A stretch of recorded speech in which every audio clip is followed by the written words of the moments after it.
I'm Hilary Hahn, and I'm here with David Del Tredici. Hi, and Hilary. we are in New York City. In freezing February. Yes, but it's nice and warm inside, so we're comfy. Thank God. You're I'm a composer. okay. And what does that mean to you, being a composer?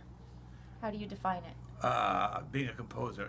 Well, I write music. I make up my own music. And it's something I love to do. It's my favorite pleasure in life is composing. Mm-hmm. And I don't know what I would do without it. I began life as a pianist, but when I discovered composing, it was so much more satisfying. I hated practicing scales and things like that. And one thing, and then now you can write scales for people to play. Yes, I can torture people like you who play them so wonderfully. And but one thing I like about composing is when you get it right, it stays there forever. There's no such thing as getting it right in a performance. Like one day it could be, my experience is one day it's great, then I get nervous, and the next day I blow the whole thing. And why did I practice 6 months? So it's a very different experience, don't you think? How do you know when something is done, though? Isn't that hard? Like for me, the creative process, it's just hard to know when it's over. That's it. Yeah. It's true. Well, I was told that there are two parts of a piece you cannot work on. One is the climax, and the other is the end.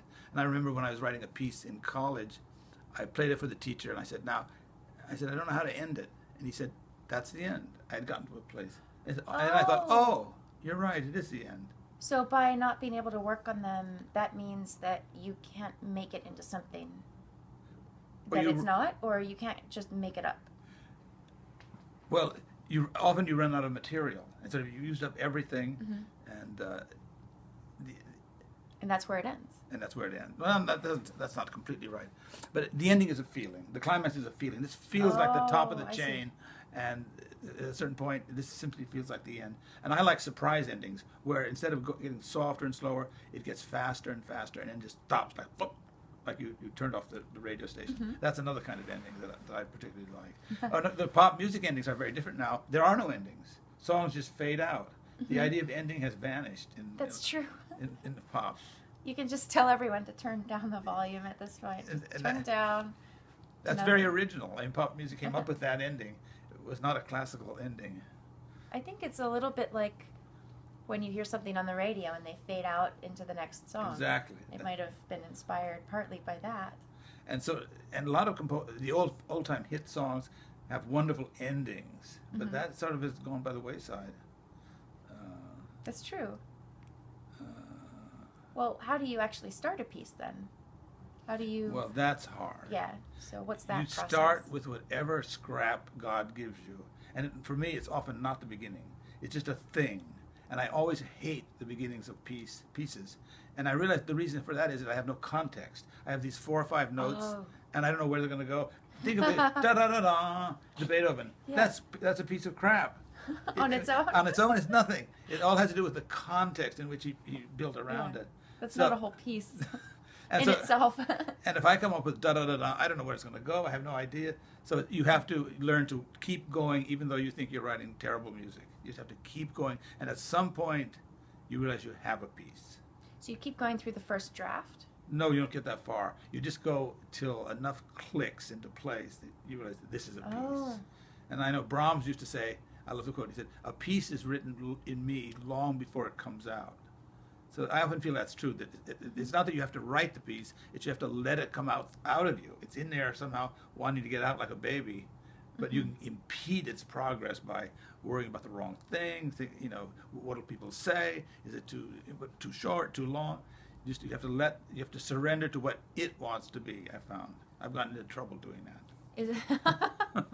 Is that something that you work on with your students? Do you see that happen a lot? People second guessing themselves? Yes, I constantly get them to not judge what they're writing. They're always judging it. This is terrible, this is terrible.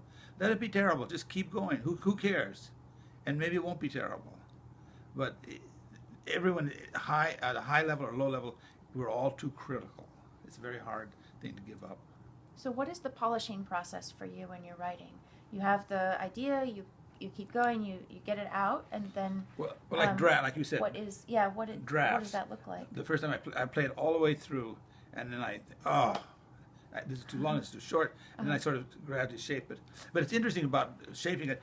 For me, I can do one playthrough in the morning, and it's fresh, and I can actually hear it on the piano. Or Okay.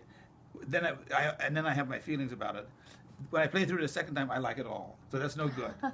So then Because you're used to it. I'm used to it. Yeah, the first one is fresh. Yeah.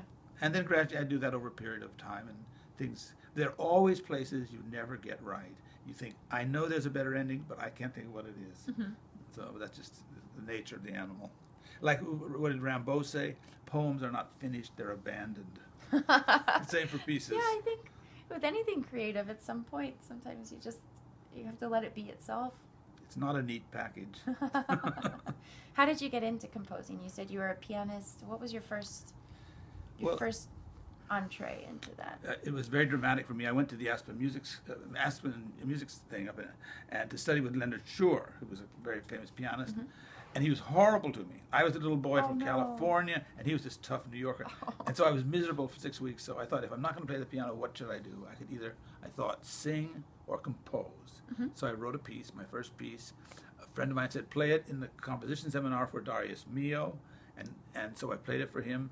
And he said, my boy, you are a composer. Oh. So with that kind of support, I went back to my senior year at college and began to compose. Right. So that was probably a much more enjoyable response than you have been getting in your piano lessons that summer. Exactly.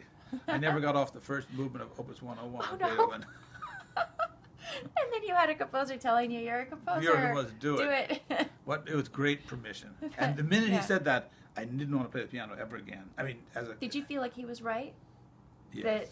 That was something you were meant to do? Right or wrong, it's just like I wanted to go there. Yeah. Even though it had really nothing to. But it's amazing how my insides knew what I needed to do before I knew. And so again, I had to surrender to it. And for a couple of years, it was very painful because I had invested so much in playing. And I was very successful, done recitals, played with the symphony orchestra in San Francisco. But I found my way gradually to composing. What have you learned in your time as a composer that you never would have expected when you started out? Have there been surprises? My God, I didn't expect any of it. Yes, totally surprising. I mean, I wrote pieces that I would never have dreamt of writing. I got an involvement with Alice in Wonderland, wrote all these pieces. It's all, well, I don't like to write a piece that I plan and it comes out as I planned it. I want the piece to be a complete surprise to me, because then it really feels to me authentic, and then it's showing me a part of myself I didn't know I had. I like that feeling. Oh, I wrote that? Really? I like to be surprised by the music I write. Is that a good surprise when you hear it played through by the performers? But I always use the analogy of having a baby. I also have to get used to it. This is the real thing. Not quite what I thought.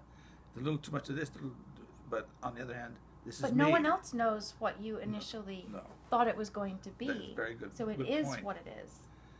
It's not really about, I would imagine it's not about what you thought it was going to be and making it more what you thought it was going to be. It's, as you said, getting used to it as it is. Yes, it becomes a separate thing for me after a certain point, especially for orchestra, because you can't really hear it. Yes. You can work on a piano piece and you get it the way you want it, but orchestra is always a calculation, and think, oh my God, I guess this is the way it is. I remember in composition class, like in the prep, Peabody prep, I would have an assignment to write something. This was before I was 10 years old, and I would have it in my head, and then I would put it on the paper, and then I'd go to play it at the piano to check it, and it sounded like not at all what I thought I'd written.